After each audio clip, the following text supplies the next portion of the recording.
Super. Bon, bonjour à tous et à toutes. Je m'appelle Raphaël Rib, je vais vous faire une petite présentation sur Pixie et globalement l'outil en fait qui permet une certaine reproductibilité. Je vais pas vous faire un CM, je vais pas vous faire un tuto vraiment non plus. C'est juste que cet outil-là, j'utilise depuis 6 mois à peu près en fait. Et je me suis heurté à pas mal de trucs, jusqu'à quelques petites solutions sympas. Et surtout, en fait, c'est que cet outil-là, il m'a permis de débloquer plein de petits problèmes en fait, que j'ai eu tout le long de mes stages ou de mon apprentissage. Et en fait, mon but, c'est juste de vous présenter l'outil, d'où il vient, à quoi il sert globalement, et des fonctionnalités vachement cool dedans pour vous montrer un peu globalement qu'est-ce qu'on peut faire avec.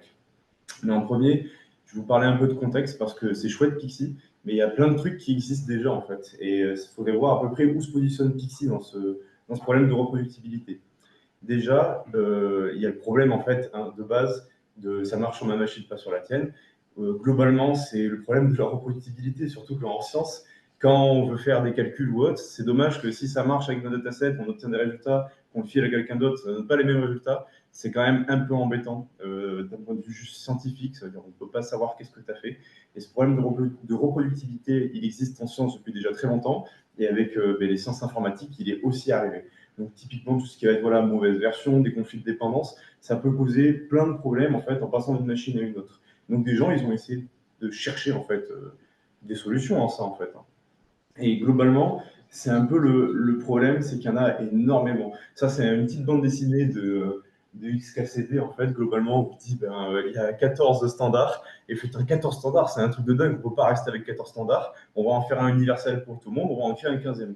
Et là, Pixie, ça sonne un peu comme ça, en fait, parce que globalement, on a si on regarde pour Python, parce que si je donne un exemple sur Python, tout le monde ici à peu près vu de loin ou touché avec du Python, donc ça parle un peu, je pense, au plus de monde possible. Globalement, on a le petit requirement de .txt qu'on installe, le truc de base comme ça qu'on essaye de faire passer. Bon, c'est chouette quand on a des petits trucs. Des moments où on commence à avoir des trucs un peu trop gros, ça pète souvent. Il y a des solutions comme Poetry et UV qui ont été faites basées sur le gestionnaire de package Cargo de Rust, enfin inspiré en tout cas par celui-là. Et après, on a d'autres comme Conda, Mamba, Singularity, Altener et Geeks, ce sont des solutions de conteneurs qui vont donc faire de la containerisation. Et c'est des solutions justement aussi qui vont essayer de garder le plus possible l'environnement qu'on a. Après, on a d'autres solutions comme des VM ou autres. Mais bon, on a plein de solutions, on a pléthore de solutions. Lesquelles choisir, lesquelles utiliser, lesquelles sont les plus faciles à utiliser. On va essayer de voir à peu près ça ensemble pour voir où se positionne Pixie. Et à la place de vous trouver en fait une sorte d'échelle de 0 à 1 pour dire où c'est reproductible ou autre, je vous donne une échelle un peu plus humaine, c'est-à-dire lis les imports pour regarder qu'est-ce qu'il y a dans mon programme, ou sinon prends mon PC, ça ira plus vite. Donc globalement, c'est un peu mon échelle de reproductibilité. Vous comprenez aussi qu'il y a un peu une facilité, c'est-à-dire moins on va être reproductible, plus c'est souvent facile à utiliser, mais plus ça a de chances de péter. Et inversement, quand on va être quelque chose de très reproductible, prendre le PC, il faut aller au labo du mec, récupérer le PC. C'est un peu plus galère déjà. Donc le but, ça va être de trouver, de voir où on se positionne. Typiquement, les requirements.txt, c'est quelque chose, comme je vous ai dit, qui peut péter assez facilement, mais qui est très facile à utiliser. Mais globalement, on n'a pas vraiment la version de Python qu'on va utiliser. On a la version des packages, mais pas de Python. On n'a pas forcément la version des packages qu'on va utiliser sur le système. Il nous manque quand même pas mal d'informations. Donc ça reste quand même assez peu reproductible. À l'opposé, on va trouver des VM. Là, je vous montre VirtualBox, par exemple, c'est une solution de VM en Java, si je ne dis pas de bêtises. Globalement, ça reste toujours moins reproductible de prendre le PC parce que ça va émuler l'entièreté de l'OS du système d'opération, mais par exemple, on ne va pas pouvoir émuler l'hardware. Ça veut dire les versions du BIOS ou du UEFI qu'on va utiliser, toutes ces versions-là, en fait, ne vont pas pouvoir être émulées, donc ça reste un peu plus faible que prendre le PC, mais ça reste quand même des très très bonnes solutions de reproductibilité. Et ça a un coût, évidemment, c'est beaucoup plus lourd à utiliser, c'est beaucoup plus gros à stocker, donc il y a un certain coût à ça. Si on repart de l'autre côté, on va retrouver Poetry et UV. Alors là, sur mon graphe, je mets Poetry un tout petit peu avant que UV, parce que globalement, UV permet d'installer Python, alors que Poetry, non, ça va juste permettre de garder les packages en fait, de Python. Et globalement, ces deux solutions-là sont des solutions pour garder à jour les packages Python sous PyPy, donc ce qu'on installe avec pip en fait, généralement. Et ça va utiliser le système qu'utilise le gestionnaire de package Cargo de Rust, c'est-à-dire avec fichier de configuration TOML et un fichier lock, après qui va servir au logiciel pour garder les liens de ces dépendances-là, les MD5 sum et ce genre d'informations-là. On reviendra sur ce type de fichier un peu plus tard, vu que Pixie les utilise aussi. Maintenant, on retourne de l'autre côté, on va avoir les premières solutions de containerisation de ce côté-là, comme Gix, qui vont être des conteneurs qui vont essayer de reproduire l'environnement de travail avec lequel on travaille, quoi, globalement, à l'octet près. Donc le but, c'est d'avoir le plus d'informations possible, mais tout ceci en étant quand même plus léger qu'une VM. Parce que la différence entre un conteneur et une VM, en gros, hein, je ne fais pas un cours sur les VM, si vous voulez, il y a Céline qui en fait un cet après-midi sur Aptener, enfin sur les conteneurs, en tout cas avec Aptener cet après-midi. Mais globalement, un conteneur, ça ne va pas prendre le kernel de l'OS, ça va garder les packages qui entourent, mais le kernel va dépendre de la machine.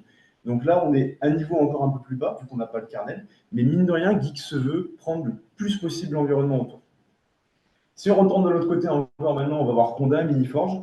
Globalement, c'est les solutions de Conda et ce qui en découle, étant donné que Conda n'est plus vraiment, gratuit. Maintenant, il y a les dernières versions de Conda, beaucoup d'options sont payantes. Ça s'est divisé en plein de petits projets open source tout autour. Donc, c'est des solutions qui vont se baser sur des forges, ou un peu comme un Git en fait, ou n'importe quelle autre forge, où on va avoir des liens qui vont donner accès aux binaries, aux fichiers en fait du package qu'on veut télécharger. Ce qui est pratique, c'est qu'avec Conda, on peut aussi sortir en fait de Python. Là, on a un peu franchi la barrière. C'est-à-dire qu'on peut aussi installer sur des forges Conda, on peut retrouver des logiciels en fait, comme n'importe les autres en fait. Genre, on peut installer une IDE par exemple avec Conda, on peut retrouver certaines IDE avec des packages Conda, des logiciels de biologie. On peut retrouver plein de packages différents. Donc ce qui est bien, c'est que ça nous permet de sortir de juste un environnement de travail d'un code en fait. Parce que là, je vous ai présenté des solutions pour Python, mais il en existe pour R, pour C++, d'autres en fait, pour chacun des langages. Là, on s'abstrait un peu du langage, on tombe plus sur le logiciel en général.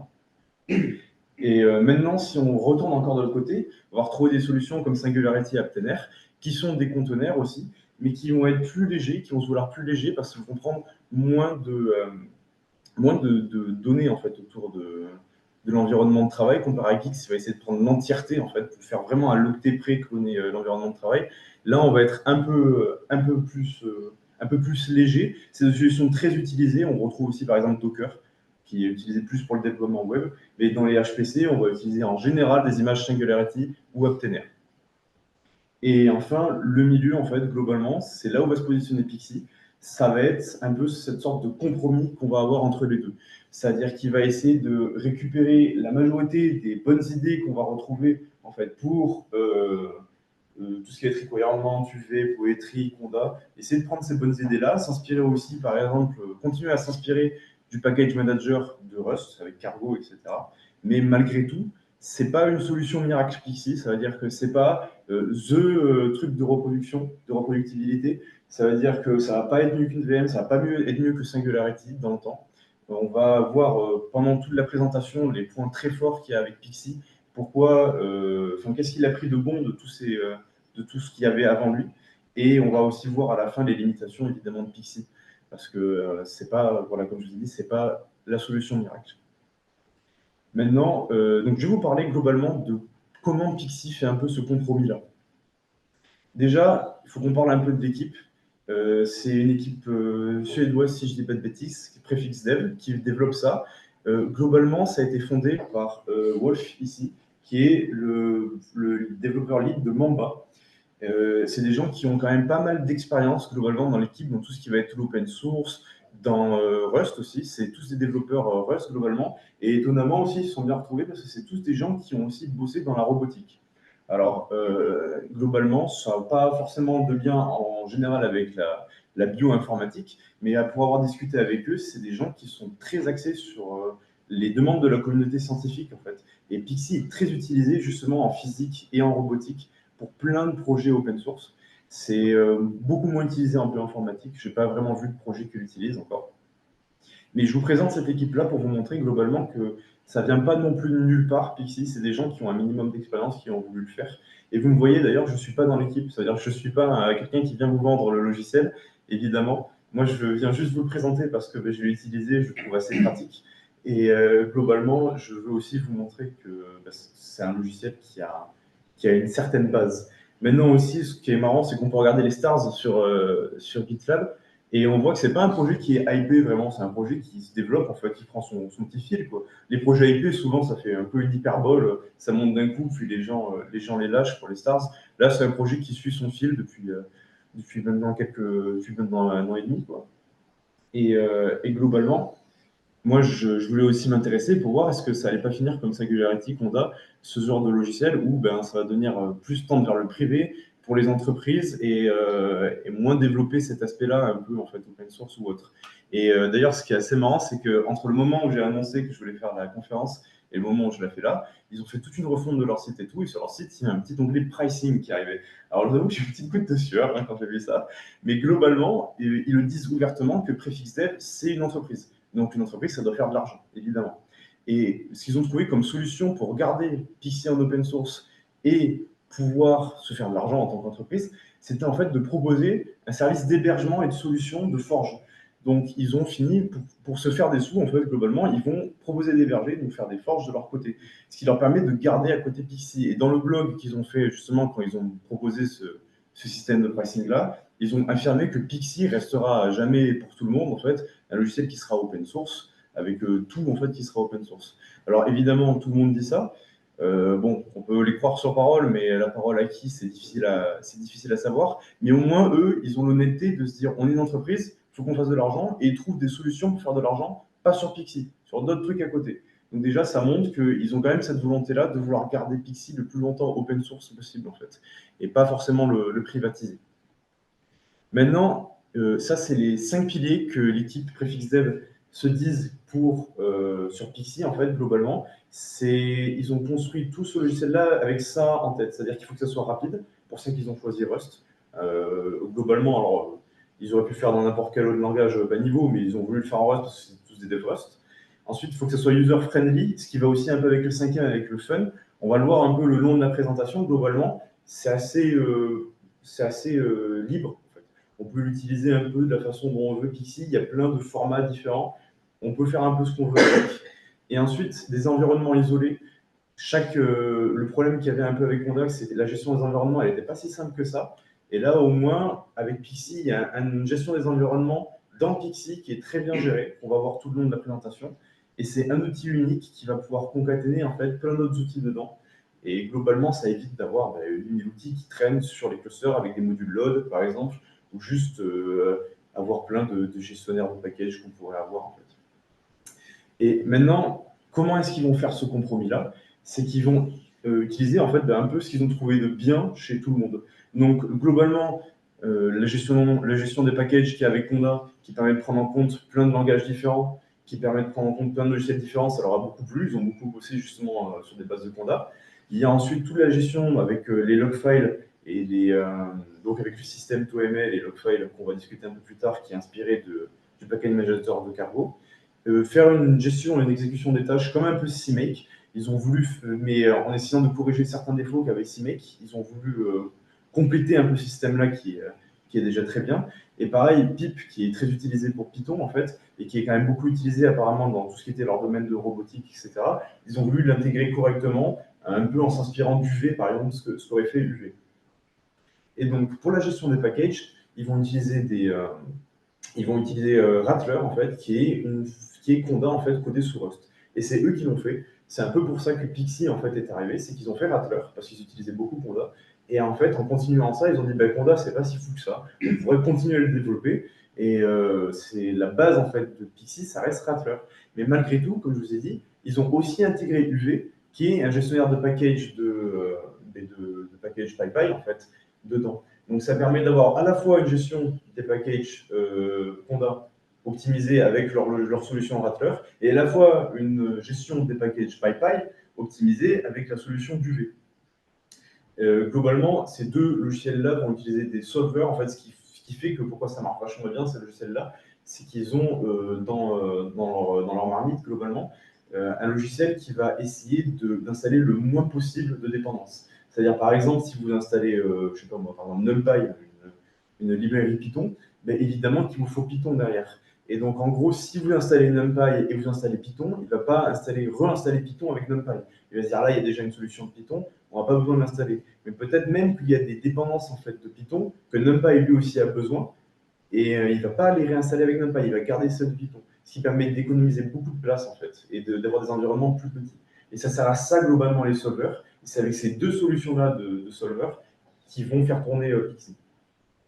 Maintenant, la gestion des projets, elle va se faire avec ces deux fichiers-là. À chaque fois que vous faites un Pixie init, en fait, un peu comme un git init pour créer votre projet Pixie, vous allez avoir le fichier pixie.oml qui va apparaître, qu'on va voir un peu après. Et ça va être un peu notre interface utilisateur, entre guillemets. C'est-à-dire c'est la version humaine, en fait, de voir que va faire Pixie. Et c'est avec ce fichier-là que je vais faire la majorité de la présentation, hein, d'ailleurs, parce que c'est avec ça qu'on va définir toutes les tâches, qu'on va regarder toutes les dépendances, et globalement, tout se passe là-dedans. Et le fichier lock, c'est un fichier qui n'est pas vraiment fait pour nous. C'est un fichier plus pour pour Pixie lui-même, où il va garder tout ce que je vous avais dit un peu tout à l'heure, c'est-à-dire les MD5 sum des packages, les liens vers les repos, les sous-dépendances, des dépendances qu'on demande, etc., etc. Donc, ce n'est pas quelque chose forcément qu'on a besoin de modifier, nous. Maintenant, voilà à quoi il ressemble le fichier pixie.toml. Quand vous faites un pixie init, vous avez ça dans votre fichier qui est divisé en 3 tables. Alors, ces espaces-là entre crochets, c'est ce qu'ils appellent des tables. Et ces tables-là, globalement, il n'y en a qu'une seule qui est nécessaire pour le projet fonctionne, en fait, pour qu'on puisse faire tourner Pixie, c'est juste Workspace. Même dans Workspace, en théorie, il faut que Channel et plateforme. On n'a même pas besoin du reste. Ça veut dire que le reste est accessoire. Il y a beaucoup de tables. Alors oui, justement, dans les channels, vous voyez, c'est des listes un peu, on voit la typo un peu de Python hein, pour faire nos listes. Et en gros, dans les channels, on peut en mettre autant qu'on veut. Là, par exemple, je rajoute du Conda si j'ai envie. Donc, c'est les channels de Forge Conda. Et dans les plateformes, on peut en rajouter autant qu'on veut aussi. Donc, ils ont Windows, Linux, ils ont des plateformes Swarm, macOS. Donc, ça permet ensuite, après, au solver de savoir quel paquet il va télécharger pour quelle plateforme, en fait. Et pareil pour les channels, mais savoir quel channel on télécharge les paquets. Il y a plein de tables différentes. Je ne vais pas avoir le temps de parler de tous, et même il y en a certains éléments que je n'ai pas eu le temps encore d'utiliser. Globalement, dans cette présentation-là, je vais surtout parler de celles que j'ai mis en gras là, donc les tâches, les dépendances, System Requirements, PyPy Dependency, environnement et features. Vu que je vais en parler, je vais vous décrire rapidement quand même qu'est-ce que font les autres, comme ça vous pouvez vous donner une petite idée. Workspace, ça va être vraiment pour tout ce qui est la définition du projet. On peut mettre les tags, les auteurs, des adresses mail, des choses comme ça. En fait, un peu pour ceux qui ont utilisé Rust, mais le cargo.oml, on peut faire ce genre de choses-là. Ensuite, pour les PyPy options, mais ça va être des options en fait par rapport à l'endroit où les mirrors, par exemple, qu'on va récupérer nos fichiers PyPy. C'est d'autres options liées en tout cas aux dépendances PyPy. Ensuite, pour les activations, c'est des scripts en fait, qu'on peut donner à Pixie qui va activer avant de rentrer dans son shell à lui. Donc, c'est des trucs en fait, de préactivation globalement. Les targets OS dependencies, c'est pour chacun des OS différents, on peut donner des dépendances différentes. Donc, ça peut être pratique quand on a des dépendances qui ne vont pas marcher, par exemple sur Windows ou d'autres. Et enfin, package, ça c'est un truc ils sont assez contents.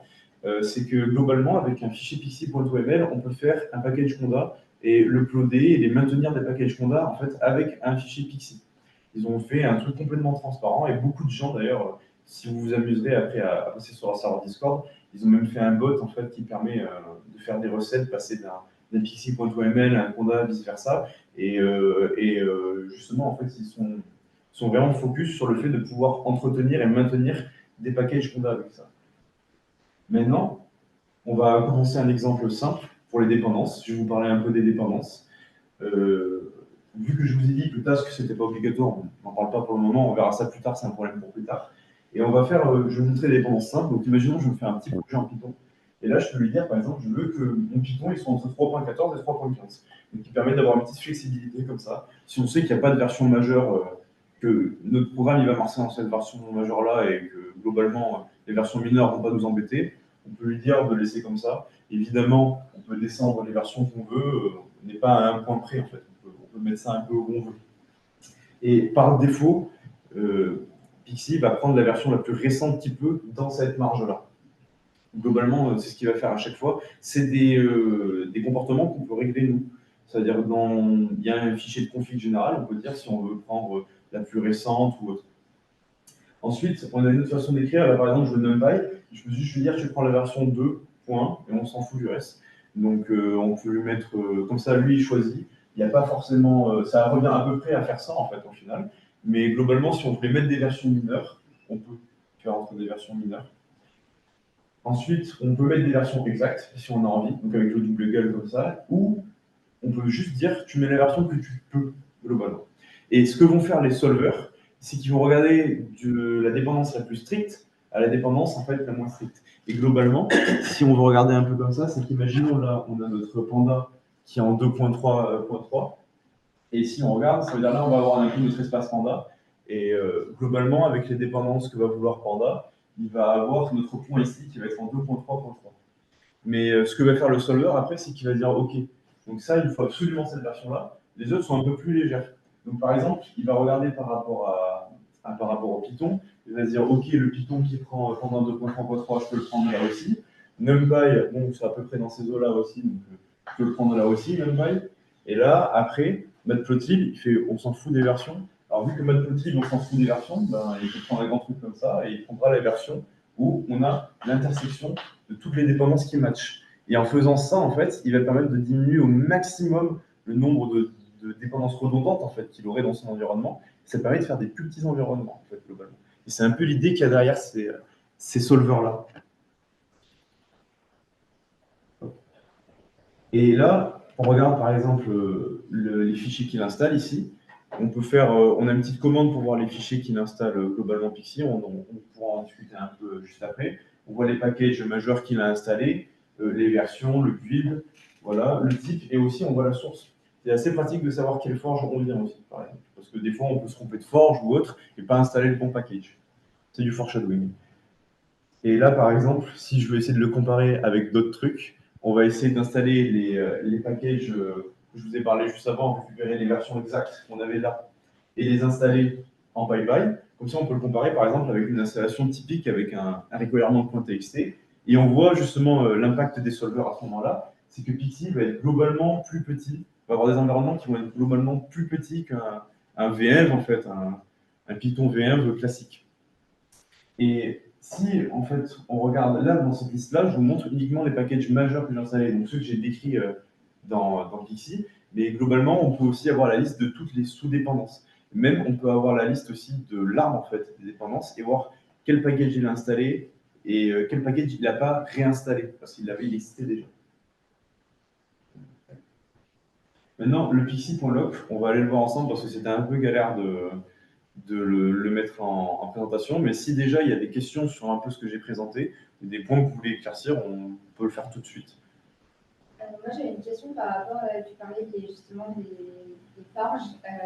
Tu peux brider pour qu'ils ne tapent pas dans les forges qui sont justement payantes? Parce que c'est la grosse question à l'heure actuelle que les forêts channels de Conda, les principaux channels sont obligés de limiter. Mais là, typiquement, là, les channels, tu précises les channels que tu veux, en fait, si tu veux. Donc, même par exemple, tu as un channel privé, tu veux mettre ton channel privé dedans, avec ta clé d'authentification, il n'y aura pas de souci. Oui, mais comme tu disais tout à l'heure, il essaie de minimiser du coup, la taille de l'environnement. Ouais. Est-ce que du coup, il va également se brider dans le sens où quand on a un package qui passe par une forme en particulier qui normalement n'est pas payante, mais que ces dépendances vont aller taper dans les forges principales? Et du coup, comment on fait pour brider ça? Parce que du coup, c'est un peu un cercle vicieux, c'est le fait de boule de neige, et en fait, au final, on se retrouve toujours à taper dans la forge payante. Et si tu fais ça, en fait, globalement, le solver, ce qu'il va vouloir, c'est chercher, il va donner en fait les dépendances du système. Et donc, quand on prend les dépendances, Pixie va les chercher, et quand il va les chercher dans Channel, en fait, si tu veux. Et donc, en gros, si tu n'as pas mis le channel payant en question, il va dire, bah, je le trouve pas. Il va le chercher là-dedans, il va pas le trouver. Donc, il va dire, ça marche pas. C'est ça. Tous les channels que tu mets dans le workplace seront uniquement les channels qu'il ira visiter. Le solver, c'est le même que celui du V de Pipetou? Du coup, le solver pour PyPy, ça va être celui du V. Et le solver qu'il y a pour Condas, c'est celui de Rattler, en fait, de ceux qui ont. Alors, je me demande si j'ai deux dépendances qui partagent la même sous-dépendance, mais pas la même version.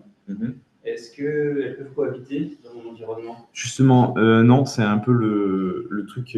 Enfin, par exemple, imagine-toi, tu as un truc qui a besoin de Python 3.9, un qui a besoin de 3.10, et les deux sont absolument besoin sur ces versions-là, Ouais. ça ne pourra pas cohabiter. Pour Python, oui, d'accord. Mais pour un paquet? Mais pour un paquet, je ne crois pas non plus hein, de mémoire. Mais il y a tout un aspect d'environnement en fait. Il va me prévenir, il va me dire là, tu as des dépendances. Ah oui, alors justement, exactement. Quand tu vas essayer d'installer ça, il va te dire mais cette dépendance-là a besoin de tous ces trucs-là, Ouais. d'accord, au moins cette version-là à cette version-là, il va t'envoyer une liste. Cette version-là, elle a besoin de cette version-là à cette version-là. Et bien, je peux pas aller, il n'y a pas d'endroit qui match. Voilà, il n'y a pas d'endroit qui va matcher sur ça. Une question, tu nous parles beaucoup de Python, mais c'est valable pour les autres langages, on peut l'utiliser pour R, JavaScript. Yep. Mais vu qu'il y a la forge qu'on a, en fait, globalement, alors ils ont fait une intégration de PyPy dedans parce que ils utilisent beaucoup Python, mais globalement, sur leur site, il y a des tutos pour faire en R, C++, Rust, Java même, je crois que j'ai vu, et globalement, c'est intégré avec à peu près tous les packages. D'ailleurs, les devs sont assez curieux. Il y avait, là récemment, il y avait quelqu'un qui avait présenté un langage de programmation qui est développé, et ils étaient assez curieux d'essayer de voir si ça marchait avec leur Pixie ou autre. Donc globalement, ils ont fait un système que tant qu'il y a une forge Conda avec ce langage de programmation-là, tu peux le faire tourner. Et du coup, c'est vachement dépendant de Conda quand même. C'est dépendant de leur version de Conda, donc de Rattler en fait, si tu veux. Ça veut dire qu'il n'est même pas obligé d'installer Python en fait. C'est-à-dire globalement, moi j'ai des projets où j'ai pas Python en fait dedans. C'est-à-dire tu n'es pas du tout obligé d'installer Python avec Pixie. Je ne sais pas si sur le Zoom il y a des questions.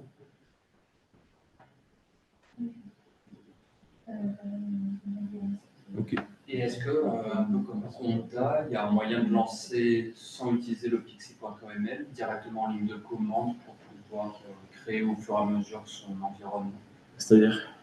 Bah, tu crées ton environnement, une coquille vide, et après tu vas installer dedans au fur et à mesure. Ah oui, juste par ligne de commande. Ouais. Oui, tout à fait. Tu peux faire un truc interactif comme par exemple Actener où tu as un shell où tu peux faire des interactifs et derrière tout figer.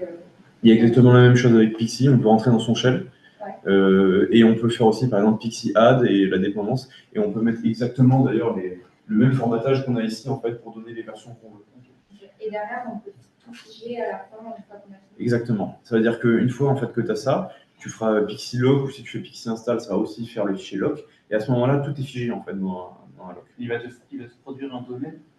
Comment? Il va te fabriquer un pixie domaine à ce moment-là. Non, c'est-à-dire que le Pixie2ML, tu l'as quand tu initialises ton projet.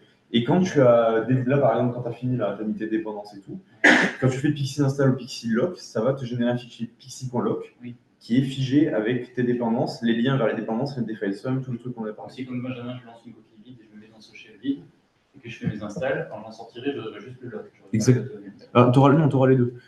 Le ToML, il a une importance qu'on va voir un peu plus loin, ça sera pour tout ce qui va être les tasks en fait. Ouais. C'est-à-dire que dedans, à la place d'avoir un makefile à côté, en fait, on a aussi dans le ToML. Et là, par exemple, on peut aller voir aussi. C'est un peu le principe de mon fichier de recette. Le ToML et le log, c'est ton fichier, ton image. C'est pas vraiment une image non plus, parce qu'en fait, au final, il va quand même installer les trucs après. C'est-à-dire que si on te passe le log, tu vas être... du solver. Comment? Bah, tu demandes au solver dans ton OML et le résultat du solver, c'est le log. C'est ça. C'est ce qu'il a trouvé. Voilà. Donc ToML, c'est vraiment un peu la recette. Ensuite, il solve, il a le fichier lock, et du fichier lock, il va aller récupérer les packages et les installer en suivant. Là, par exemple, on peut aller voir rapidement.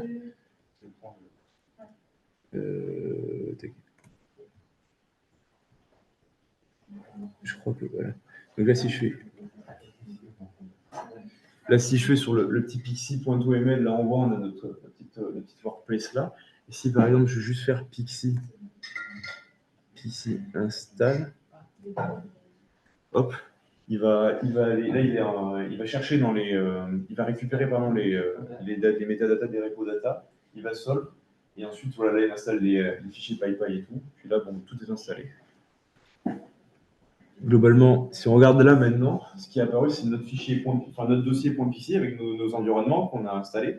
On a ensuite le fichier pixie.lock qui est le résultat du solver. Là, par exemple, si on va faire plutôt un head. Du coup, il faut peut-être dans ton répertoire en question pour activer ton environnement.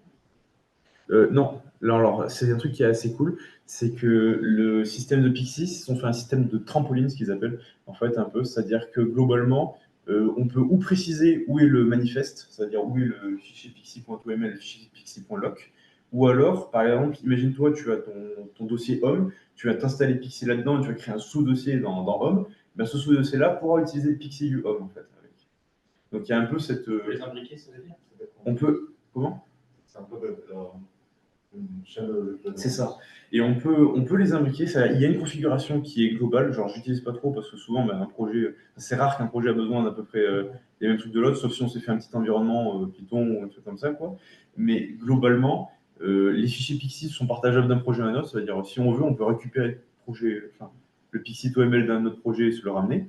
Et dans tous les cas, imagine-toi, voilà, tu as ton Pixie dans ton Home, tu as ton sous-dossier. Ce sous-dossier-là va profiter du Pixie dans ton Home. Mais imagine-toi, tu ne le veux pas. Bah, tu peux créer ton fichier Pixie dans ton sous-dossier.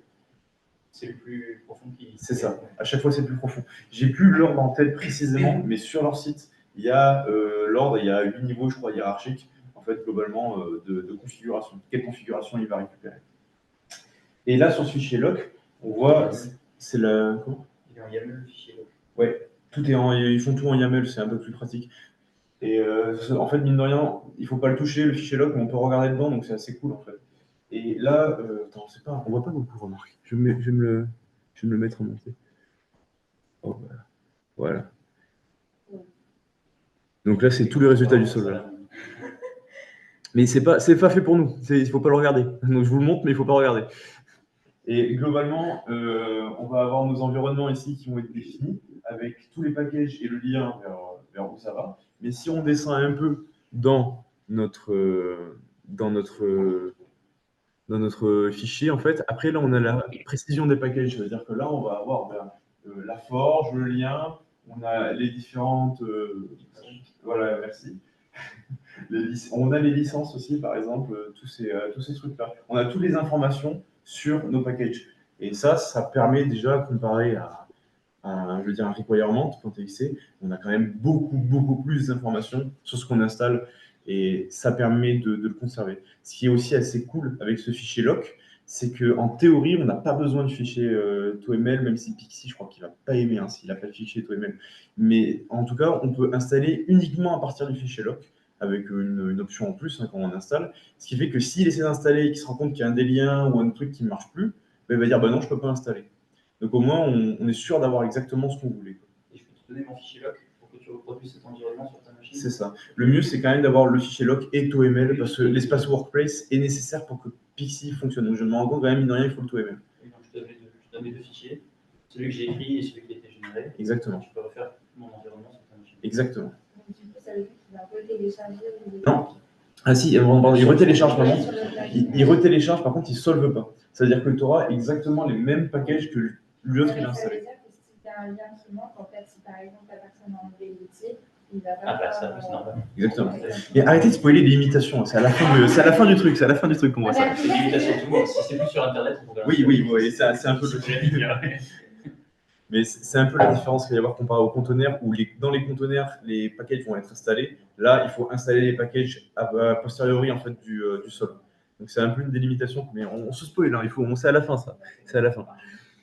Donc on va voir maintenant un peu dans le vif du sujet. Là, je vous ai présenté globalement Pixie, comment ça fonctionne. On va voir maintenant les environnements un peu. Parce qu'avec Conda, je ne veux plus parler de Conda et les environnements de Conda. Et globalement, Pixie, ils ont trouvé des solutions vachement sympas en fait, pour gérer ces environnements. Et je vais vous montrer rapidement, parce qu'ils sont partis très en profondeur avec ça, et je vais vous montrer rapidement quand même comment ça fonctionne. Et globalement, ça c'est le fichier donc, de configuration qu'on a vu juste avant. Et je vous montre un peu, en fait, enfin Pixie nous ment en fait au final, parce que globalement, lui, il ne voit pas ça, lui, il va voir ça en fait plutôt. C'est-à-dire que lui, il va avoir un environnement par défaut, qui va prendre la feature défaut, en fait.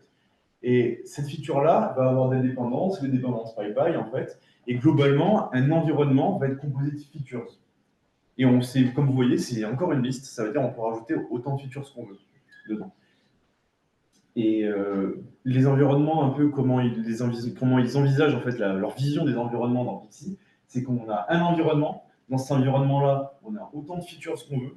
Alors évidemment, On peut avoir des features qui auront des incompatibilités, ça va péter l'environnement, mais si on met des features qui ne s'embêtent pas, normalement, ça va.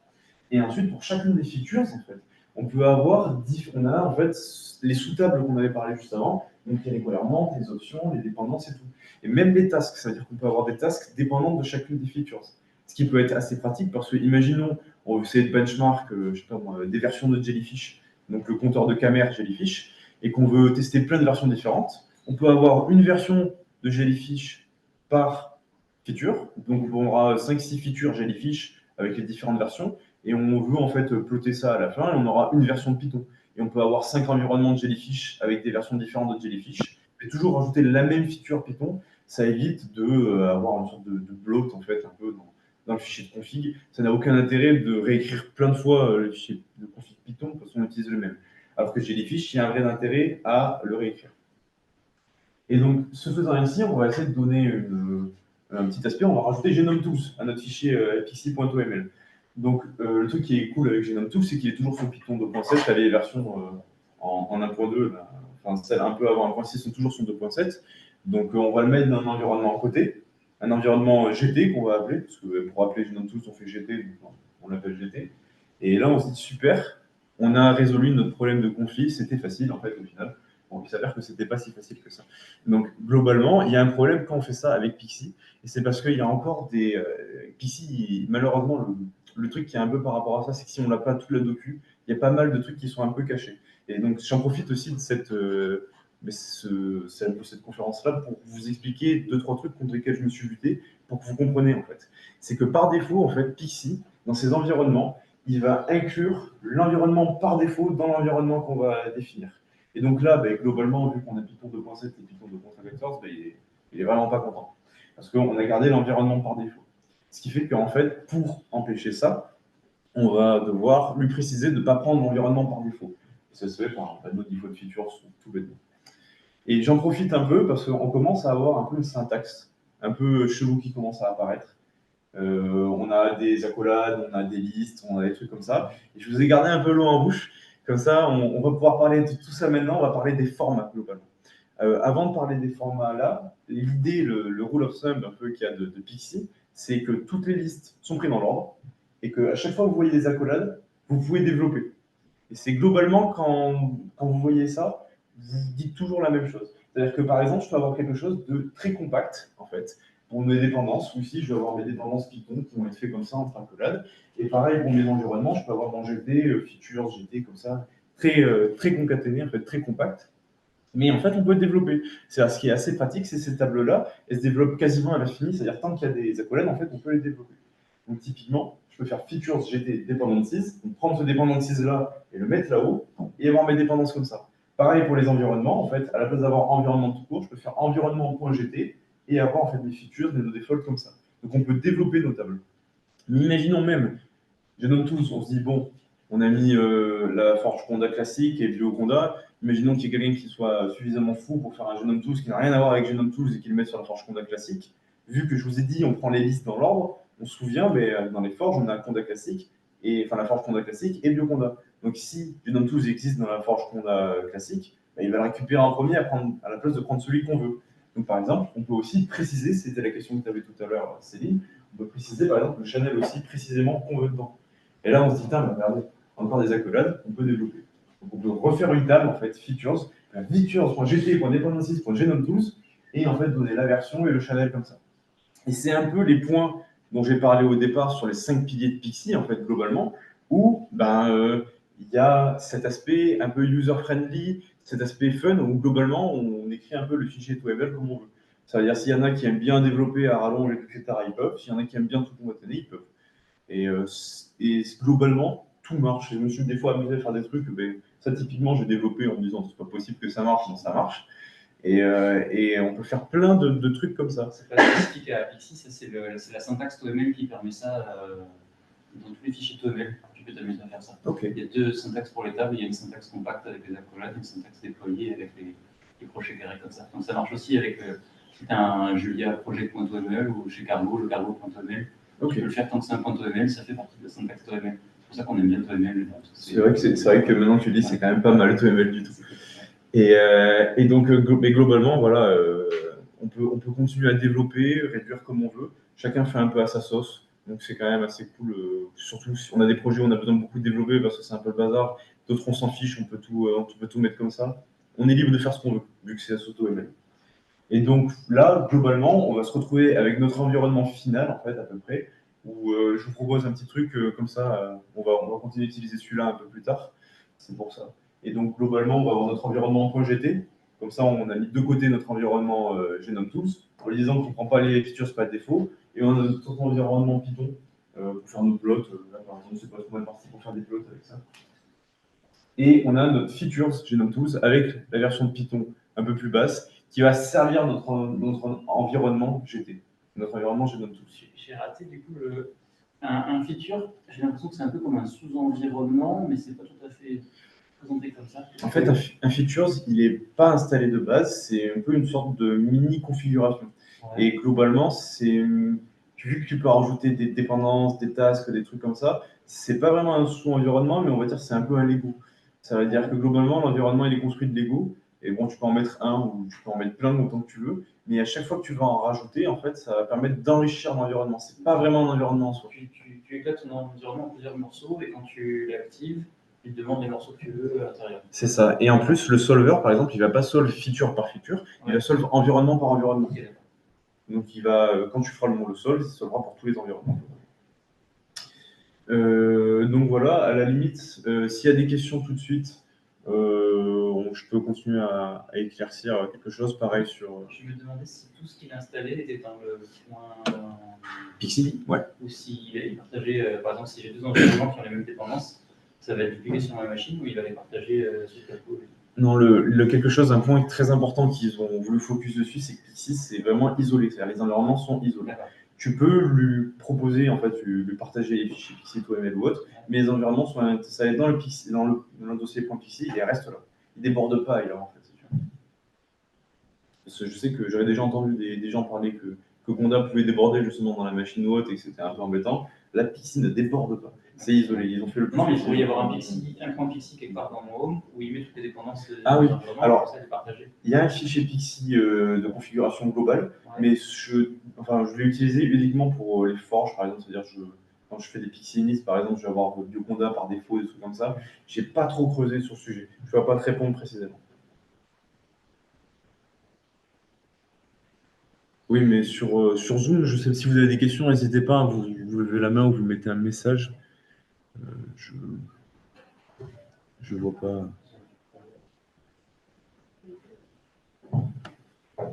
Je vais attendre un peu. Le temps que, si ça veut poser des questions sur Zoom, on peut regarder déjà rapidement, par exemple, comment on s'oriente sur ça.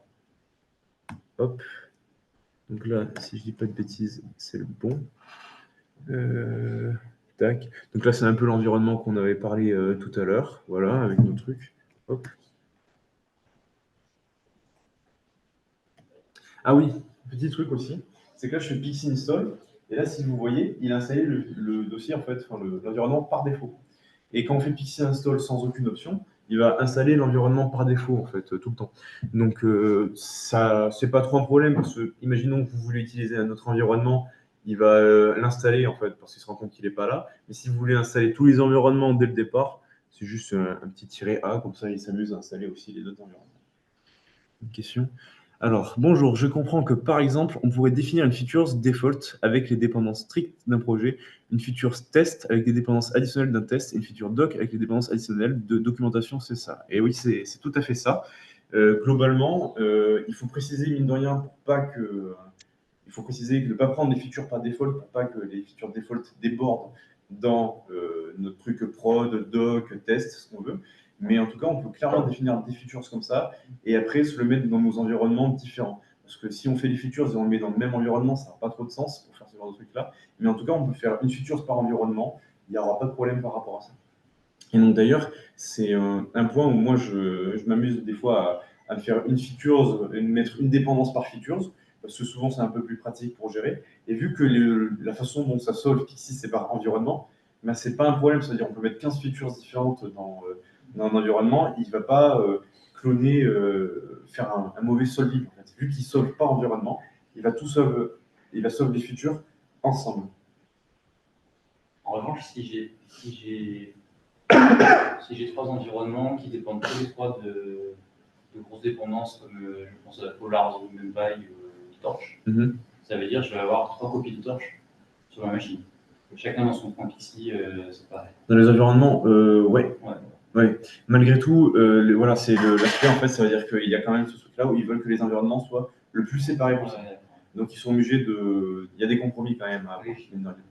Mais après, oui, mais par exemple, si tu peux les mettre dans des features et te faire des environnements, si tu en as, tu veux qu'il y ait Torch et pas NumPy ou inversement et tout, ça, pas de problème. Les features, tu les balades un peu comme tu veux.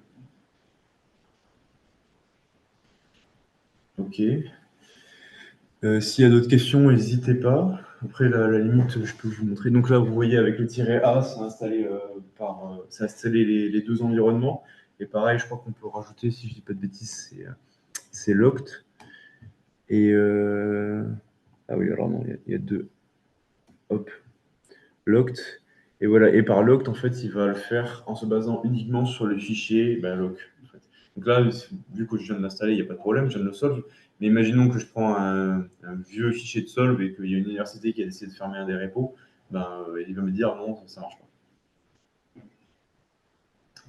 Voilà. Parce que par défaut, il va essayer de le faire par le log, si le log ne marche pas, il va resolve en fait. Ok, très bien. On va pouvoir continuer. Donc maintenant, je vous ai parlé des environnements. Donc la façon dont Pixie gère un peu ces environnements-là, on va passer aux tâches. Donc, l'inspiration, ça reste quand même Makefile, qui est un peu state of the art, hein, j'ai envie de dire. C'est-à-dire que c'est quand même vachement pratique, un Makefile, pour automatiser des trucs. Alors, pour des petits trucs, évidemment, mais il y a quand même des points qui sont assez cool. D'ailleurs, on va voir tout de suite, parce que il faut quand même regarder ce qui existe déjà. Et Makefile, c'est un outil qui est très, très puissant de base. Pourquoi? Parce que déjà, de 1, on peut avoir des dépendances des tâches les unes entre elles. Donc, on peut chaîner les tâches. C'est assez pratique quand même pour faire ça. On peut aussi avoir Makefile qui va se baser sur des dépendances de fichiers. C'est-à-dire voir si des fichiers existent et lancer des tâches en fonction de ça. Mais un des problèmes de Makefile, en fait, c'est qu'il va se baser sur le shell qu'on utilise. Et c'est-à-dire que si on est sur Linux, on a plein de commandes qu'on peut avoir, mais par exemple sur Windows, ça ne va plus marcher. Et c'est un peu le problème en fait, principal de Makefile, c'est étant donné qu'il utilise ça, alors même si Windows a PowerShell, et je crois que RM et CP, ça marche sur PowerShell, si je ne dis pas de bêtises, mais si on utilise la commande classique CMD de Windows, ça ne va pas marcher. Et globalement, Pixie, lui, ce qu'il va faire, c'est qu'il va essayer de garder ce qui est bien en fait de Makefile, essayer de corriger certains défauts. Et typiquement, il va réussir à corriger ce problème-là qu'il y a avec Windows, parce que Pixie va utiliser son propre shell. Ça veut dire qu'il y aura un shell interactif, un peu comme pour Athener, par exemple, qu'on le lance ou autre. Ça veut dire que quand on fait Pixie run une tâche, en fait, il va en théorie, il rentre dans son shell et ensuite il lance la tâche. Et dans son shell, il a intégré les commandes de base de Linux, en fait, enfin de Unix globalement, ce qui fait qu'on peut utiliser les mêmes commandes qu'on utiliserait sous Linux, on pourra les utiliser dans Pixie sans aucun problème sur toutes les machines, sur toutes les plateformes. Par contre, là où les tâches Pixie en fait, vont un peu être différées de Makefile, c'est qu'on ne va pas pouvoir utiliser les dépendances de fichiers. C'est-à-dire, on va garder les dépendances de tâches, mais les dépendances de fichiers, par contre, elles n'existent pas.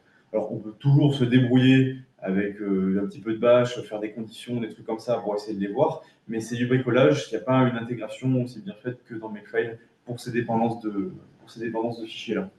Mais par contre, là, maintenant, je vais vous présenter globalement les dépendances de tâches, un peu ce qu'on peut faire avec les tâches. Je ne vais pas trop rentrer dans les détails parce que pour le coup, les tâches, c'est un peu un rabbit hole. Ils ont fait un truc assez complexe. Parce que mine de rien, ça reste quand même Makefile, je veux dire, leur inspiration. Et le but, c'était d'essayer de faire un truc le plus complet possible. Typiquement, une tâche en Pixie, ça va ressembler à ça. Hein. Donc, la petite table tâche que vous avez parlé après, le nom de la tâche et ce que fait la tâche. Donc là, encore une fois, le Pixie nous ment, ça veut dire que c'est features.default.task, toujours globalement, ça se représente toujours de la même façon. Et encore une fois, vu que c'est du TOML, on peut le développer un peu comme un E, donc on peut faire task.e1 et avoir d'autres commandes comme ça. Et encore une fois, là, il nous ment un peu, l'environnement défaut là ici qui est caché, toujours. Et ça, c'est une tâche de base que si on ferait par exemple Pixie run E1, c'est comme ça qu'on va utiliser. Globalement, on va nous dire Pixie task E1 in default echo 1, et donc ça, J'avais mis un autre exemple. Normalement, ça met 1 ici. Normalement, il y a marqué 1, mais j'ai oublié de modifier cet exemple-là. Et globalement, il va être un peu verbeux. On peut lui mettre un tiret Q, voilà, pour qu'il ne parle pas. Mais il va être un peu verbeux quand il va parler, mais c'est pas trop mal parce qu'il nous dit en gros E1, donc la tâche qu'on utilise, in default, l'environnement qu'on utilise, et ensuite il va décrire entièrement la tâche qu'il fait en fait. Donc au moins, pour ceux qui vont utiliser par exemple SBatch, qui ont des fichiers de log ou autres, on a l'entièreté des commandes qui sont utilisées, et même si on utilise des tâches et des raccourcis, au moins on sait exactement ce qu'on a utilisé. Aussi, ce qu'il y a pour ceux qui utilisent SBatch, c'est que toutes les sorties de Pixie sont en STR, pas stdout. Donc, si vous faites du SBatch et vous voulez un fichier .r.out, ben, vous aurez tout dans le R, en fait, il n'y aura plus rien dans le out. Donc, c'est un truc des fois à prendre en compte. Des fois, je paniquais parce que je voyais mes fichiers out vide, et je faisais bon, en fait, tout est dans le R et tout se passait très bien. Ensuite, après, on peut faire dépendre les tâches des unes des autres. Donc, comme je vous avais dit, là, par exemple, je crée E2 pour echo2, tout bêtement, et on peut juste lui dire, ben, cette tâche-là, echo1, va dépendre sur echo2. Et globalement, quand on fait tourner cette commande-là, on aura en premier E2 qui va être lancé et ensuite E1, parce qu'il va lancer les tâches sur lesquelles il dépend avant de tourner lui-même, ce qui est un peu logique. Et là, encore une fois, on voyait une liste, ça veut dire que ça sera pris dans l'ordre. On commencera toujours de gauche vers la droite pour lire les tâches. Donc, on peut s'ordonner nos tâches un peu et la dépendance des différentes tâches comme ça. Ça, c'est la fonction globale de comment fonctionnent les dépendances. C'est pas beaucoup plus compliqué que ça, mais on peut rajouter des trucs encore dessus. Et on peut rajouter beaucoup de trucs dessus. Mais le dernier point que je veux voir avec vous, avec les tâches, globalement, ça va être surtout tout ce qui va être les arguments. Et les arguments dans Pixie, alors c'est pas forcément le format qui fait le plus plaisir. Enfin, je sais que ça départage un peu. Mais globalement, ce que va faire Pixie, c'est qu'un argument, en fait, pour lui, ça va être ces deux accolades-là, espace l'argument, espace deux accolades qui se ferment. Et ça, en fait, il va le remplacer avant d'exécuter la commande par l'argument. Et l'argument, lui, il est juste défini ici. C'est-à-dire que c'est encore une liste. Quand on tapera notre commande, ça sera pris dans l'ordre. Et ça fait un peu comme une hmap, un peu comme un dictionnaire, quoi, en Python, un JSON, un peu ce qu'on veut. C'est-à-dire qu'on aura la clé et la valeur qu'on va lui donner en suivant, en fait. Et cette clé-là, ici, sera remplacée par la valeur qu'on lui aura donnée. Typiquement, là, si je veux faire Pixie run E1, ben, il va remplacer number par 1 ici. Et donc, il va faire tourner notre echo 1, en fait. Et voilà, on obtient bien le 1. Ça, c'est rien qu'avec ces deux solutions que je vais montrer là, donc de depends on et des arguments, on peut faire des trucs très complexes et très imbriqués, limite des pipelines entières en fait avec, rien qu'avec ça. Alors, sachant qu'il y a d'autres arguments encore, je ne peux pas rentrer trop. Oui. Une petite question, est-ce que pour un argument, tu pourrais mettre une liste, par exemple, C'est-à-dire là, tu peux mettre un number, tu as 1, 2, 3, 4, ou plusieurs arguments, et en fait, il y a d'autres cours. Est-ce que c'est possible? Si c'est possible, est-ce qu'il fait un écho à chaque élément de tes arguments? Un nombre variable d'arguments. Un nombre variable d'arguments? Ça, je sais pas. Je sais pas du tout. Oui, c'est possible. Par exemple, c'est un nombre de fichiers d'échantillons. En fait, il faut que tu puisses mettre tous les nombres d'échantillons et les remplacer pour qu'ensuite fasse ta règle, enfin ta tâche pour chaque échantillon. Bien sûr. Alors, il y a d'autres. Alors, il y a des assez. Je sais comment on peut faire ça. C'est qu'en fait, si tu veux, il y a d'autres variables globales, ce qu'ils appellent un peu, qu'on n'utilise pas, mais typiquement, on peut mettre un dollar arrobas, par exemple, tu vois, pour récupérer l'entièreté des paramètres qu'on donne après. C'est-à-dire que là, c'est un peu fait pour une sorte quand on a des commandes un peu fixes, mais c'est très variable. Honnêtement, il y a une documentation qui est énorme sur les tâches. J'ai pas eu le temps de tout lire, je vais pas avoir le temps de tout présenter, mais il y a beaucoup de noms de variables globales. Donc typiquement, on peut récupérer le chemin local de l'environnement où on est, le chemin local de là où ça a été lancé, la commande. On peut récupérer les arguments en vrac, en suivant, etc. Donc il y a plein de trucs possibles à faire. Dans une tâche, la Pixie Run, si tu appelles Pixie Run depuis une tâche, dans une boucle. Voilà, et voilà. L'idée que chaque tâche, elle soit parce que ça ressemble énormément à Make et Snake. C'est très inspiré d'eux. J'ai une question, est-ce qu'on peut directement pas utiliser Pixie dans Snowflake? Comment? C'est-à-dire utiliser Pixie dans SnakeMake? Pixie Run dans L'environnement Snowflake. Pixie dans Snowflake. Bah oui, pas de problème. C'est juste tu fais Pixie Run et tu mets tes outils. C'est juste tu rajoutes le keyword Pixie Run pour rentrer dans l'environnement Pixie, quoi, en gros. Ils ont fait comme Compare et Non. ouais, t'es obligé de faire. Pour le moment, C'est c'est... là où tu mets ta commande En fait, script, en fait. Ouais, mais la commande script, le truc, c'est qu'en fait, SnakeMake, lui, il faut lui indiquer quel type d'environnement tu utilises. Donc, soit Conda, soit les contacts. Ah, il ne connaît pas celui de Pixie. En tout Et cas, on ne doit pas connaître encore Pixie. on avait eu un problème en build, justement, donc une des UE qu'on a, et on nous a fait faire tourner un pipeline, en fait, et en gros, on avait eu un problème, l'image, elle n'était pas à jour. Et cette image-là, qui n'était pas à jour, donc il va quand même l'utiliser Singularity, enfin, ouais, c'est Singularity, une image Singularity, si je ne dis pas de bêtises, qu'il utilisait, mais il y avait par exemple 2 logiciels qui ne marchaient pas, et j'ai juste eu à les installer dans un environnement Pixie, j'ai juste rajouté Pixie Run, et ça a marché sans aucun problème. En tout cas... Et la dépendance sur les fichiers, tu dis qu'ils ne font pas par rapport à un make ou un make. Ouais. Est-ce qu'ils ont l'intention de la faire arriver par exemple, avec un task output, du coup, il a refait tourner que si l'output a changé. Alors, de ce que j'ai vu, c'est qu'il y a un buffer déjà pour le CD out entre les commandes. C'est-à-dire que tu peux récupérer le CD out d'une commande, d'une task, le renvoyer dans une autre. Pour les fichiers, je ne suis pas au courant, je n'aurais pas posé la question. Non. Après, ils ont une. Ce qu'on a souvent envie de faire, c'est si, comme tu dis, on fait une pipeline entière avec des tâches, bien sûr, on a envie d'avancer, mais que les parties qui ont besoin de mise à jour. Bien sûr. Et si tu arrives à le faire, ça serait cool. Là, ça peut remplacer un Snake. Oui, voilà, il pourrait marcher sur le plateforme de make un peu plus loin et de Snake un peu plus loin. Mais là. En vrai, ça pourrait être pas mal, c'est que quand tu as plusieurs Snake Pipes dans les grandes étapes de ton pipeline, tu peux tout affilier via un Pixie. Exactement. C'est qu'en fait, même si tu commences par exemple ton pipeline avec Pixie, ben, tu peux juste tout mettre en Pixie Run en fait, et ça marchera comme si ça sortait d'un conteneur. En fait, ça va marcher de la même façon, sans aucun problème. Là, il y a juste un dernier point sur les arguments que je vais montrer. Alors, c'est qu'on peut aussi mettre des arguments par défaut. Alors, c'est un truc qui est un peu pratique aussi, parce que vu que dans tous les cas, en fait, à la fin, Pixie nous donne l'entièreté de la commande, ça permet aussi d'abréger certaines commandes quand on a envie de les faire un peu plus vite. Et globalement, ça marche toujours sur la même façon, avec des accolades, on décrit. Il y a énormément de paramètres pour ces tâches-là, même de montrer en général. Je veux dire, je voulais pas faire un tuto pour cette présentation-là, donc sachez qu'il y a beaucoup de trucs qui sont en cours. Pareil, Pixie, là actuellement, ils sont en version genre 0.5, un truc comme ça.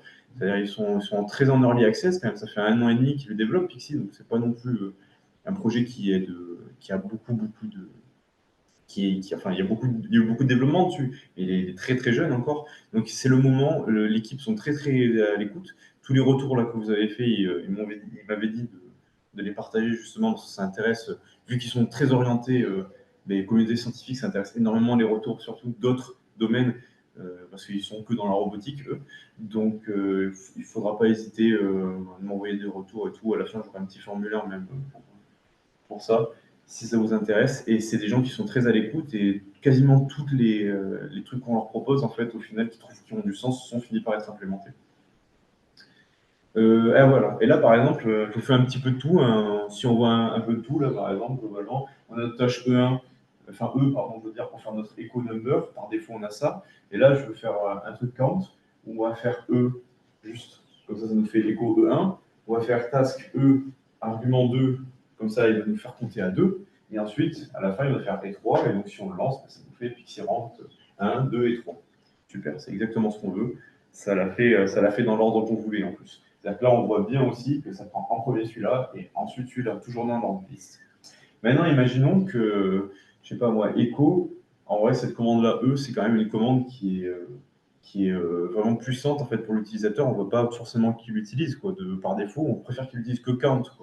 Et s'il fait juste Pixie Run sans rien mettre près d'argument, il va se rendre compte qu'il y aura en tâche disponible count et E. Et eux, nous, on ne veut pas qu'ils l'utilisent, on ne veut pas forcément que l'utilisateur, par exemple le biologiste, qui ne va pas forcément fouiller dans le fichier TOML, on ne veut pas forcément qu'il essaie de l'utiliser.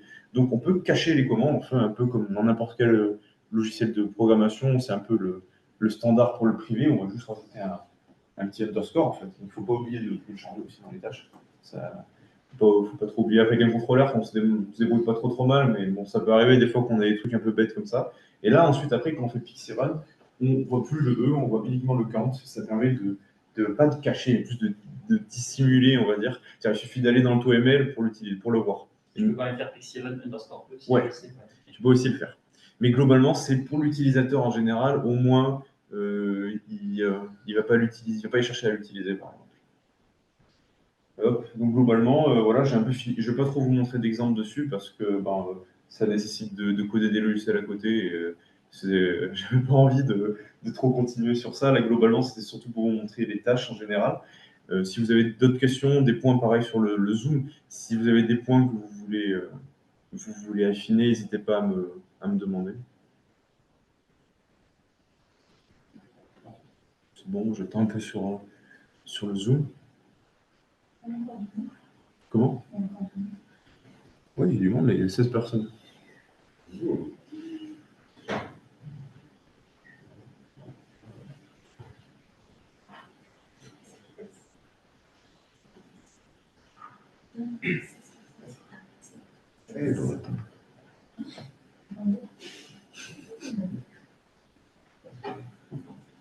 Bon, très bien. Sinon, s'il y a des questions, dans tous les cas, on y répondra. Comment? Non. Dommage. Mais là, je vais vous présenter juste un petit exemple. Imaginons, j'ai repris un exemple un peu de ce que j'avais fait en stage. Je commençais à l'écrire quand j'étais un peu près à ce moment-là. Et donc, imaginons qu'on va faire un petit exemple où on va niger des fichiers FASTQ et faire un graphe de caméra. Donc, on veut faire notre environnement pour faire ça. Typiquement, on fait notre petit truc analyse caméra, comme ça. On a nos forges, Conda Forge, Bioconda. Typiquement, parce que Jellyfish et tout un tas, il va falloir aller les chercher là-bas. Et on va commencer à créer notre environnement. Donc, on va se dire, bon, on va vouloir faire des plots, vu qu'on va faire des graphes. Même s'il y a des solutions pour les faire déjà tout fait, on est galérien, on veut faire nos plots à nous. Donc, on va faire nos plots. Ensuite, on va prendre GenomeScope parce que je bossais sur des plans de traits homozygotes et je voulais savoir un peu les taux d'hétérozygosie et des rapports sur ça. Donc, c'était cool quand même d'avoir quelques datas sur ça. Ensuite, on va utiliser Cat pour faire notre graphe de caméra. Et Jellyfish, je me suis dit, bon, je m'en fiche de la version, je le prends comme ça, hein, globalement. Et une autre feature à la fin avec Genome Tools, je ne me souviens plus pourquoi j'avais mis Genome Tools, très sincèrement. Mais on va dire qu'on va garder Genome Tools, par exemple, c'est très bien. On va garder ça. Et typiquement, si je veux prendre tout ça, toutes ces features-là, et que je veux le mettre dans un environnement, ça ne va pas marcher parce qu'on avait vu tout à l'heure, Genome Tools, il est Python 2.7, et notre environnement Plop, il a Python 3.9.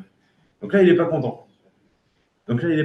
Le truc qu'on avait fait tout à l'heure, c'est qu'on avait juste séparé dans deux environnements différents, où là, on avait gardé notre Genome Tools Python 2.7 d'un côté, on l'avait mis dans son environnement à lui, et on l'avait sorti de l'environnement par défaut. Comme ça, au moins, on est content, on l'a sorti. Mais malgré tout ça, en fait, il y a quelque chose qu'on a raté. Et il y a une bêtise qui a été faite, et c'est un peu le foreshadowing qu'on avait parlé tout à l'heure, en fait. C'est que si je fais mon Pixie ls-x qui permet de voir uniquement les trucs que j'ai installés, en fait, je me rends compte sur mes packages que Jellyfish, il a été installé depuis Conda Forge, et pas Bioconda. Et en fait, ce package-là, vu qu'on les prend toujours dans l'ordre, il aura pris ce package-là, qui est en fait une librairie pour faire des trucs phonétiques, pour faire de la phonétique. Donc, il n'a rien à voir. Rien à voir avec des caméras, absolument pas. Absolument pas. Mais vu qu'on lui a dit prends n'importe quelle version tant que ça marche et que tu prends en premier Conda Forge et Bioconda, il a pris la première qu'il a trouvée et qui marchait. Donc il a fait, en théorie, Pixie, il a bien fait son boulot. C'est juste nous qui n'avons pas suffisamment précisé.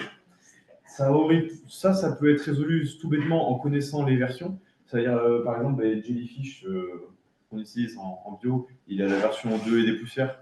Donc globalement, il n'aurait jamais capté la version 1, en fait, il aurait pris la version 2 au-dessus, donc il n'aurait pas pris ça. Mais surtout, en fait, c'est en faisant le truc que je vous avais montré tout à l'heure, c'est-à-dire en précisant le channel, comme ça on est sûr, et il prendra toujours, on s'en fiche de la version au final. On veut juste qu'il prenne la meilleure, enfin la plus récente à chaque fois, et sur le channel Bioconda. On veut qu'il solve avec ça en tête, c'est surtout ça en fait qu'on veut faire. Et là, maintenant qu'on a ça, globalement, si on a fait ça en fait, et qu'on a mis ça dans notre fichier TOML et qu'on l'installe, on aura toujours le même problème en fait. Pourquoi? Parce que notre fichier Pixie, il va en premier regarder le lock, et si le lock il marche, il va l'installer en fait. Donc il va continuer à installer le même lock en fait qu'on n'a pas fait. Et globalement, il y avait deux grandes façons, c'est où on rajoute le petite option que je vous avais montré tout à l'heure, lock, qui refasse le sol, ou alors on supprime le fichier lock, on le réinstalle, et au moins il ressole comme ça par-dessus. Pixie update, un Pixie upgrade pour qu'il justement refasse la résolution en la mettant. C'est marrant que tu dis ça parce que, en fait, si tu veux, vu que c'est toujours encore beaucoup en développement, hier, il y a un mec qui a proposé de rajouter ça en fait, aux extensions de Pixie. Ouais.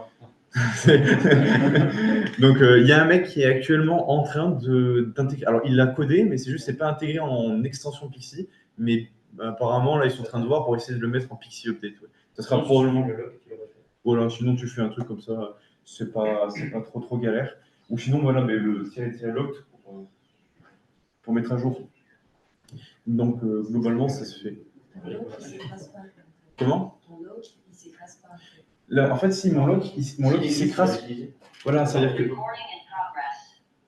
vu qu'il installe en premier,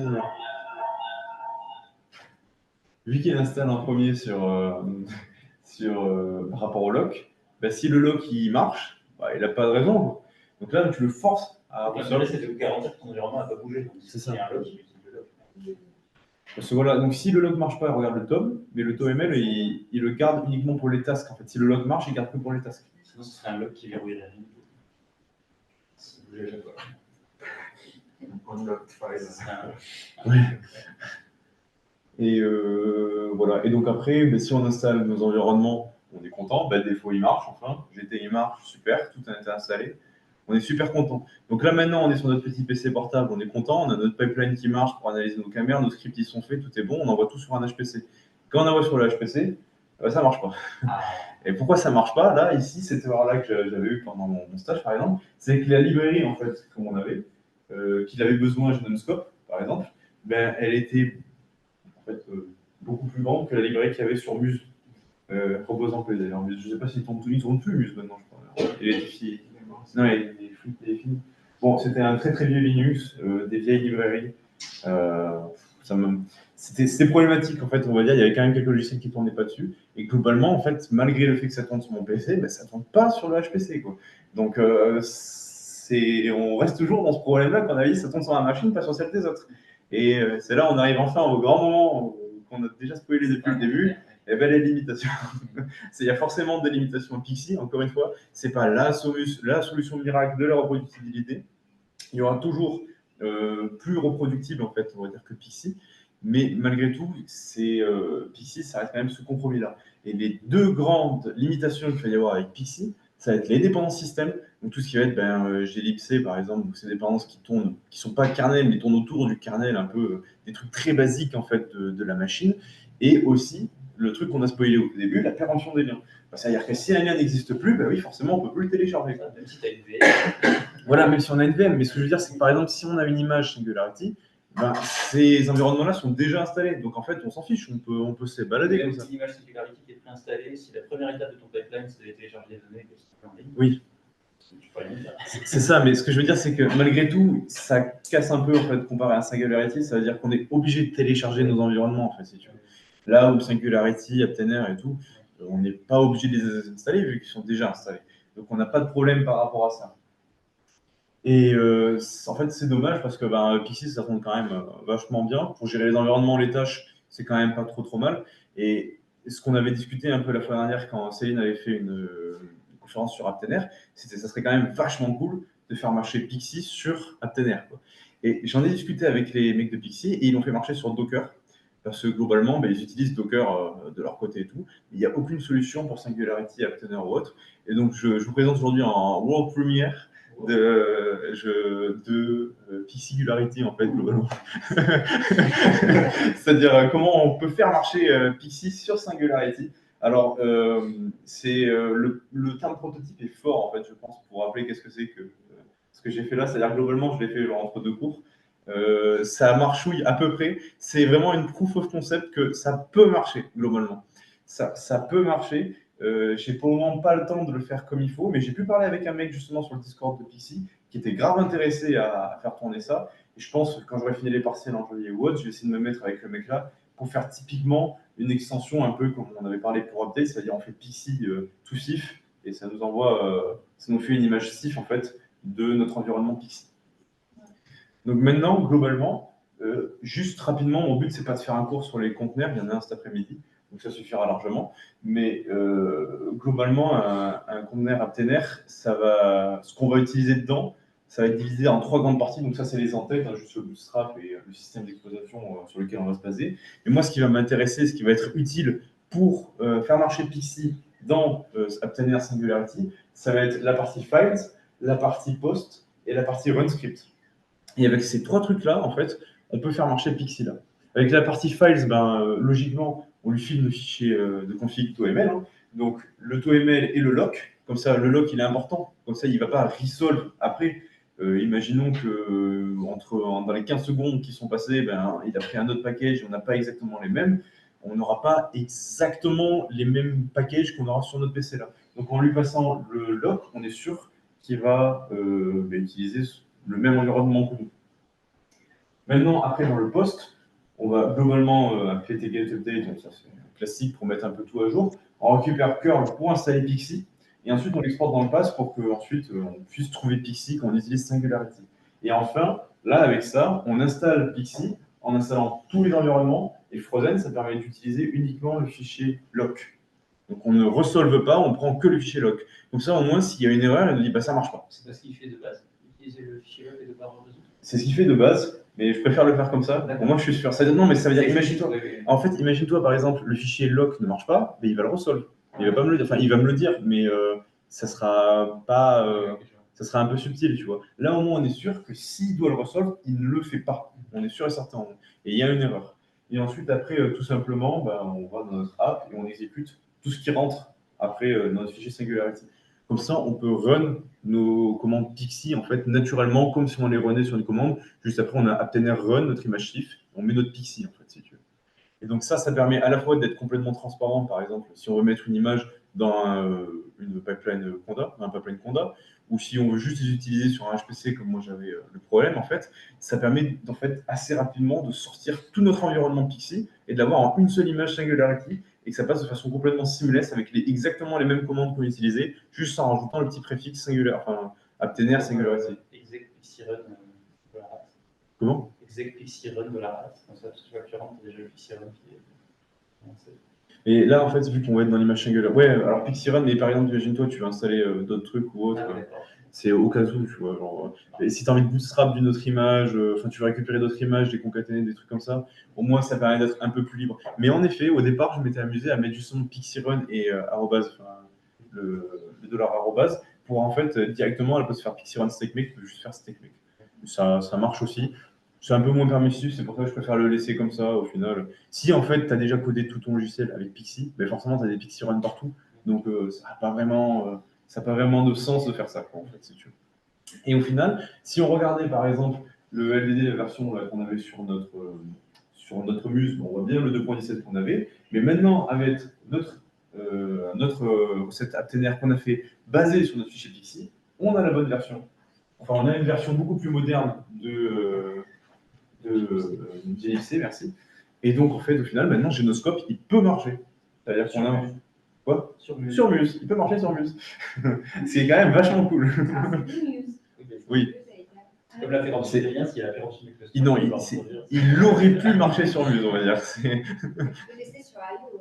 IO, je pense que ça doit être un jour. Là, c'était Linux 3 quand même qu'ils avaient fait. Ouais. Donc, bon, je veux dire, je pense qu'ils ont mis à jour depuis, enfin, j'espère en tout cas. Bon, après, si tu veux t'amuser à tester, on est preneur. Avec plaisir. Moi, vous me donnez des identifiants. Avec Geeks, et puis spécialement. Ouais. Vous me donnez des identifiants pour IO, moi je suis pas.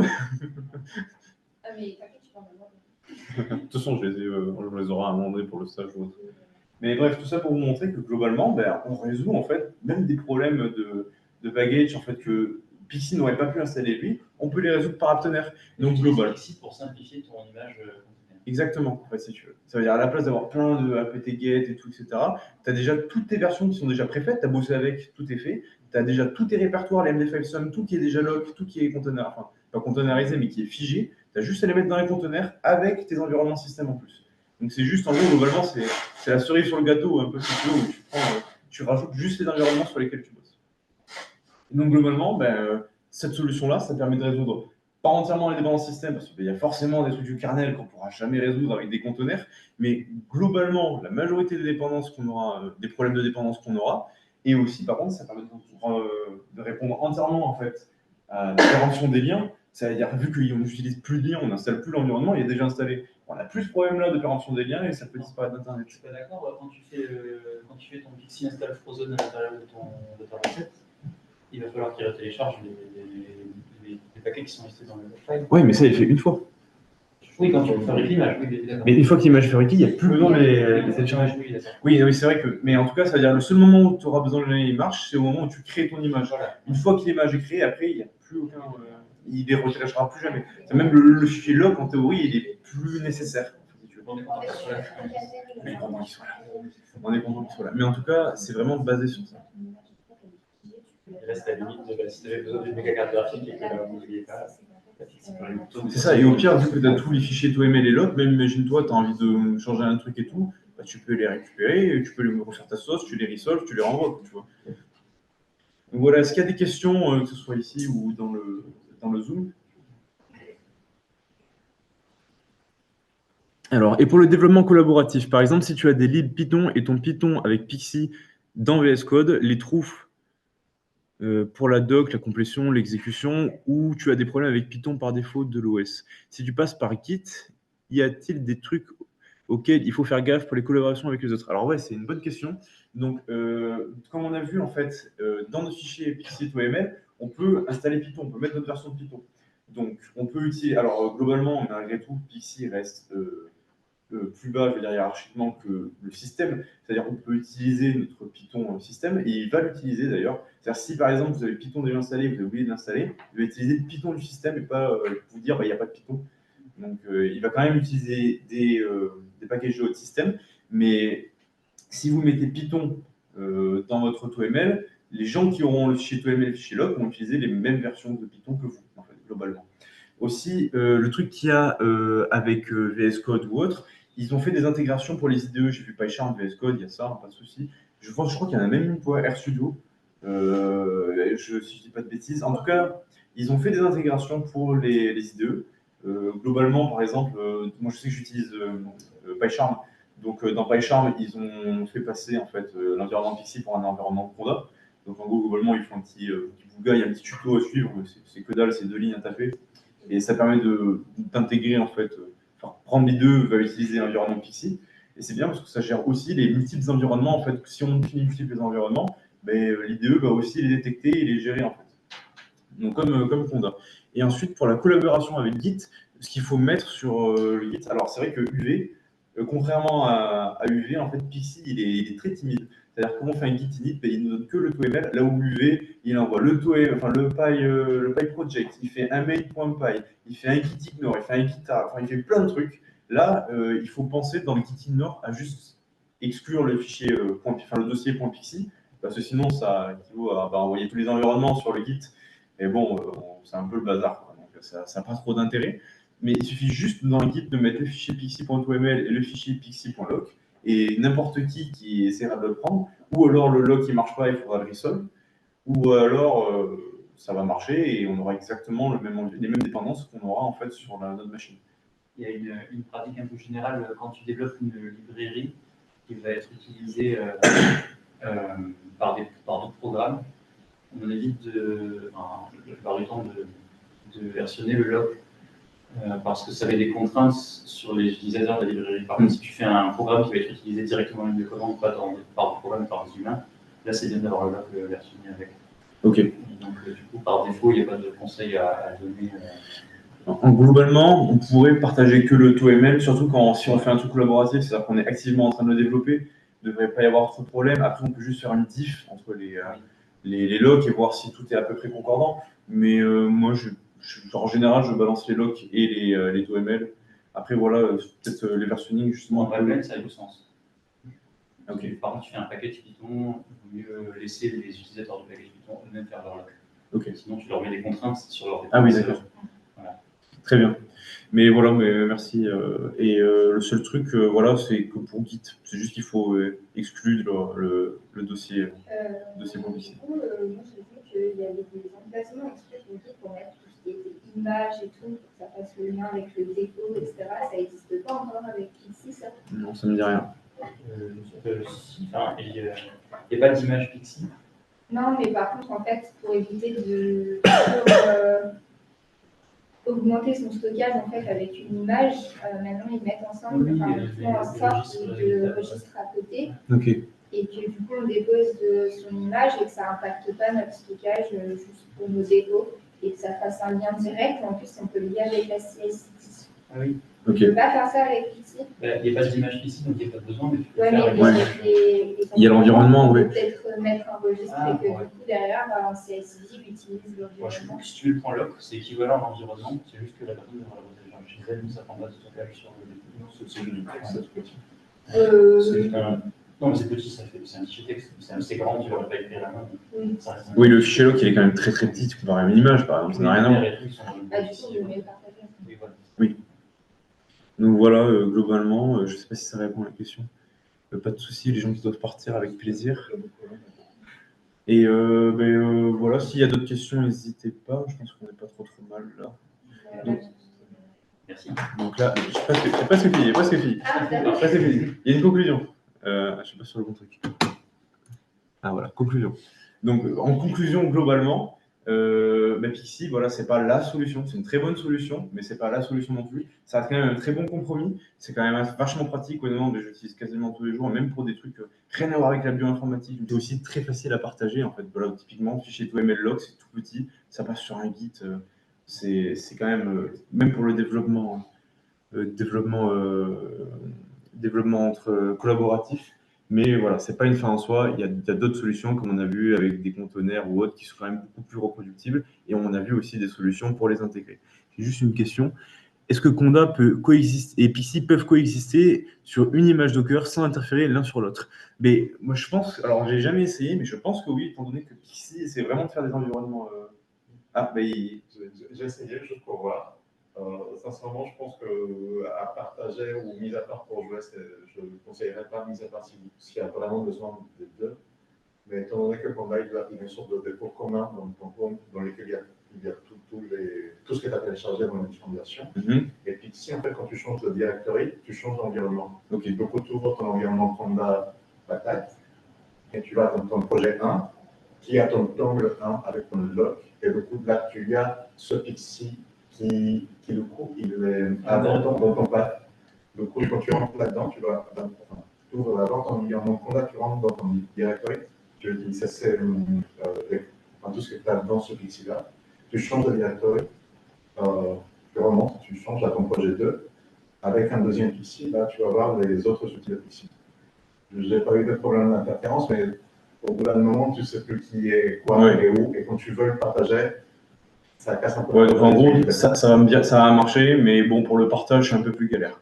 Mais pour te dépanner, pour faire marcher un truc là tout de suite maintenant, c'est ça. Mais Pixie, par exemple, j'ai beaucoup utilisé justement pour essayer de colmater, mettre un peu des rustines des fois quand ça pétait ou autre, sur des programmes qui avec des Aptener, des Conda, comme ça marchait vraiment pas mal.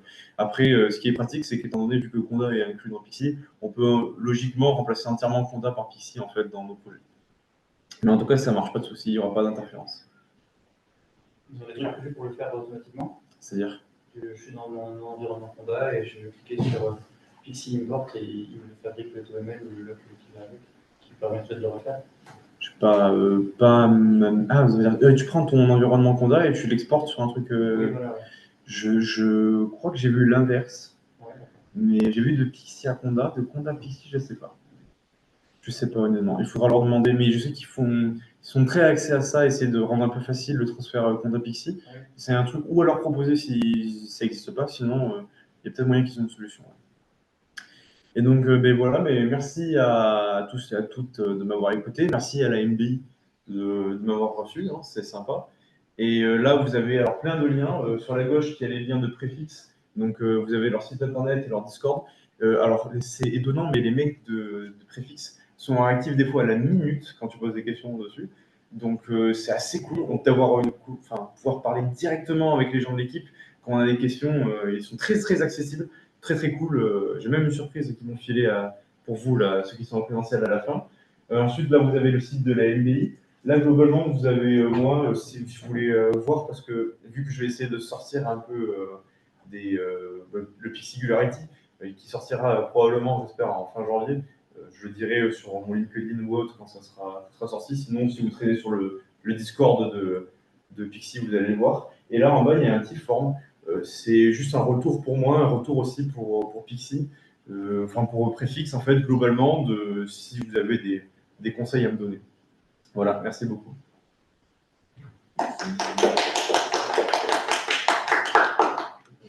S'il y a encore des questions, on peut revenir sur des points, n'hésitez pas. Sinon, je sortirai. Arrêtez l'enregistrement. Pas de souci, merci beaucoup tout le monde. Oui, je vais arrêter l'enregistrement. Hop. Tac.